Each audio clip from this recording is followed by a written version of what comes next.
ఇట్లా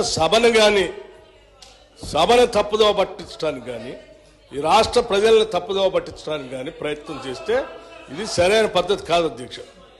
నేను మళ్ళొకసారి వారికి విజ్ఞప్తి చేస్తా ఉన్నాను. అంటే ఇంతకంటే పచ్చిగా నేను అనకూడదు, మరి అబద్ధం అని, ఇంతకంటే సత్యదూరమైనటువంటి మాటలు ఎంత భయంకరంగా ఇట్లే భ్రమలు కల్పిస్తే ఎట్లా అధ్యక్ష? అది హౌస్లో నిమిషాల్లోనే, రోజులు కూడా కాదు, నిమిషంలోనే ఎంత భ్రమలు కల్పిస్తే ఎట్లా?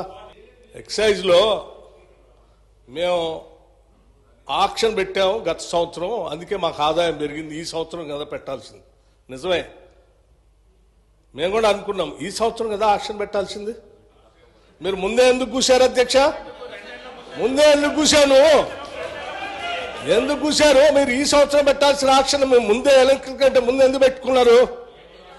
అంటే ఏదో దాంట్లో ఎంత దొరికితే అంత దోసుకుందాం అనే ఆలోచన మీది, అది తప్ప ఇంకోట. రెండోది నేను ఇంకోటి చెప్తున్నా. ఏంటి అధ్యక్ష? టానిక్ లాంటి షాప్స్, దుకాణాలు పెట్టి ఆక్షన్ ద్వారా స్పష్టంగా ప్రభుత్వానికి రావాల్సిన ఆదాయాన్ని ప్రభుత్వానికి రానియకుండా, సంబంధం లేకుండా అడ్డగోలుగా మీరు లైసెన్సులు ఇచ్చి టానిక్ లాంటివి పెట్టి ప్రభుత్వానికి రావాల్సిన ఆదాయాన్ని కొద్దిమంది కుటుంబాల చేతుల్లో బయటకు చేశారు. అటువంటి దాన్ని మేము పోనీయం. ఆ ఆదాయం అంతా రాష్ట్రానికి వచ్చేటట్టే చేస్తాం. అటువంటి వ్యక్తుల చేతుల్లోకి రాష్ట్ర ఖజానాన్ని పోనీయకుండా మేము జాగ్రత్త కాపాడుతాం. ఆ లెక్కలు కూడా చెప్తాను.